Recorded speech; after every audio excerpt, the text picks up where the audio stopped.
At the edge of the Des Plaines River, 9 miles from Chicago's center, we find a unique example of the 19th century's most talented landscape architects, engineers, and architects working together to create a new kind of community, one in which nature would become an integral and essential part of everyday living for all its residents.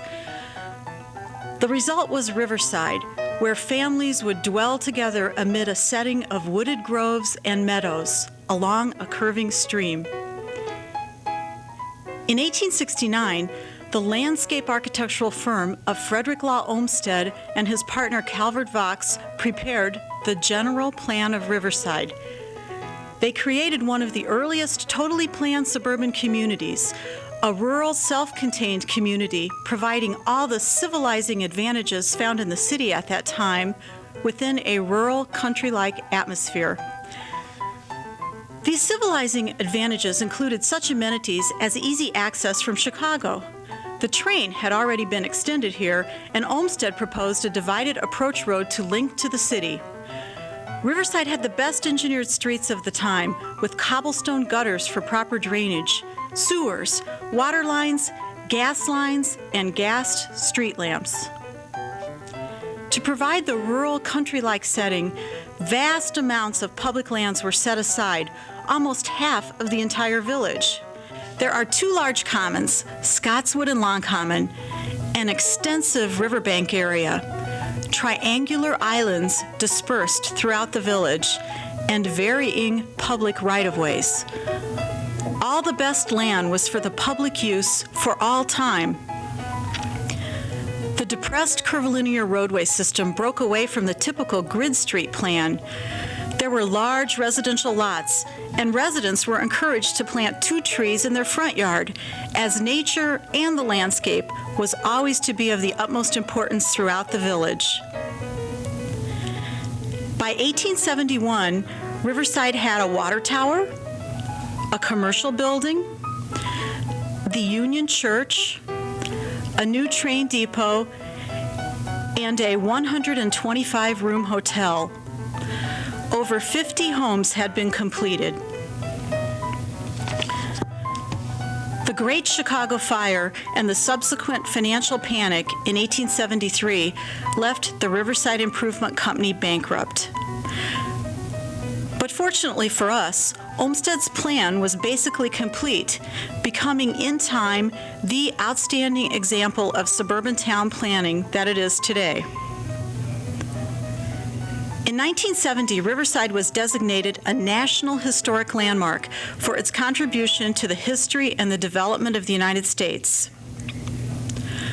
Over the years, the village has attracted works of outstanding architects, and many of these structures remain today.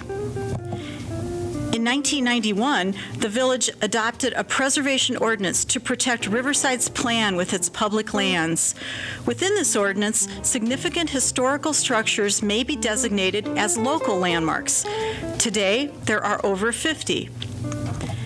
In this series, we will look at 4 of the landmark homes. These owners have graciously agreed to let us explore their property from the outside and the inside. So now, let's begin our tour. The magnificent home at 371 Kent Road was designed by noted architect R. Harold Zook for newlyweds Frank and Lorraine Eichinger in 1948. It is one of Riverside's youngest historic structures. It's only 52 years old. Zook homes were traditionally English cottage style, or a kind of arts and crafts. His work showed a mastery of stone and wood and exceptional quality of construction in the materials and attention to the details. The Eichinger residence has many of these details, including a cedar shake roof with eaves close to the ground, leaded glass casement windows, including 2 wraparound corner windows.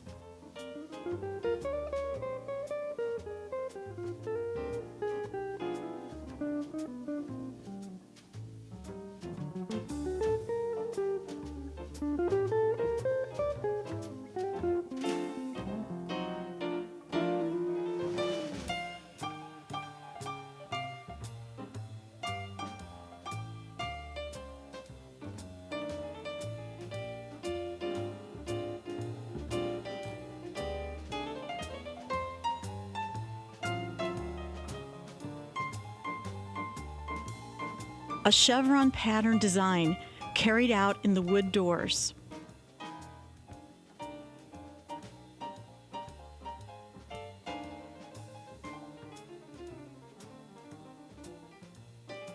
Beautiful stone walls with stone walks and stairs. Scalloped bottomed exterior wood in the siding at the gable peaks and in the flower boxes. The home is situated expertly on the pie-shaped lot with a large open private side yard.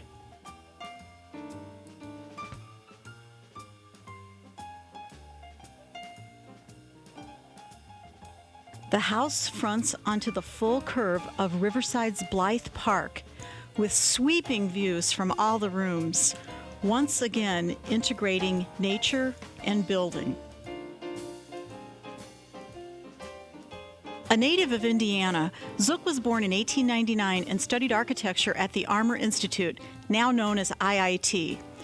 For most of his life, he lived in Hinsdale, where many of the sought-after residences remain today.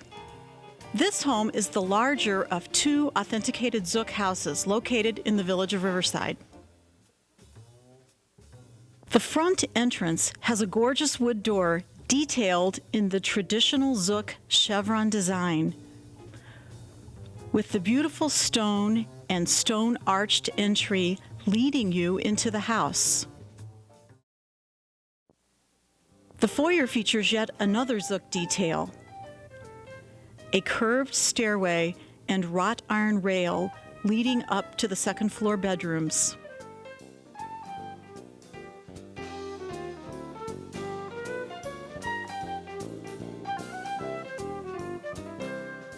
Of course, the original lighting fixtures are in place and complement the architectural style.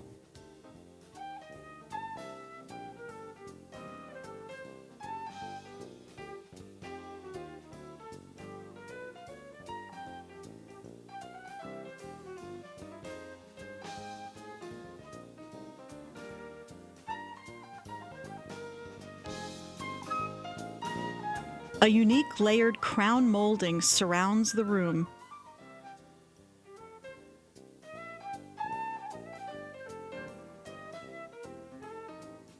The sunken living room is very dramatic.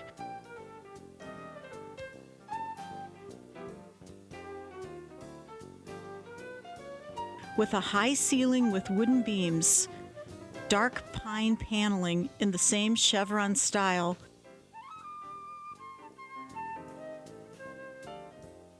and a huge rounded bay window.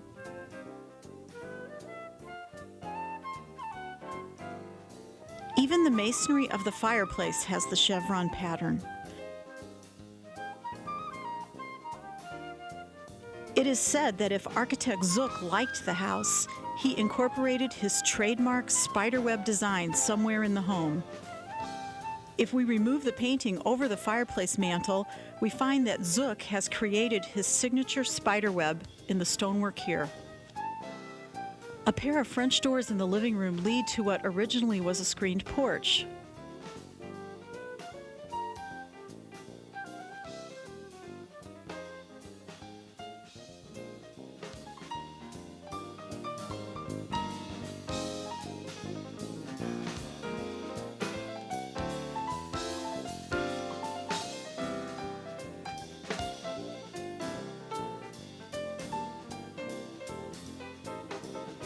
This was enclosed as part of a 1968 addition to allow more space for the growing family.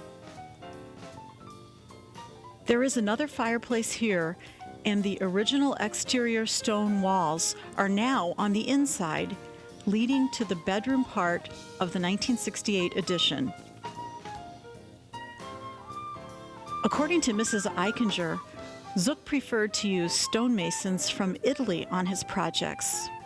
When the addition was built 20 years later, she was able to locate some of the original masons to do the new work.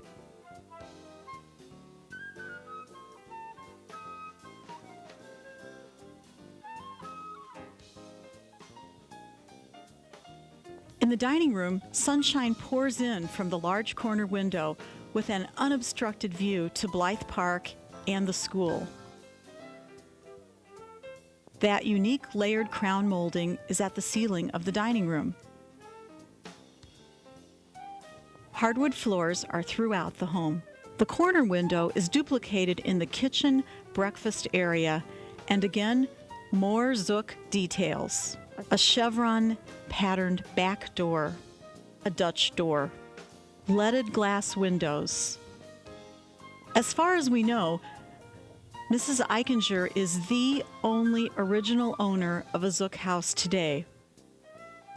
She tells us of how the architect visited her home every day until shortly before his death in 1949. He supervised the construction of the house, demanding perfection in his work.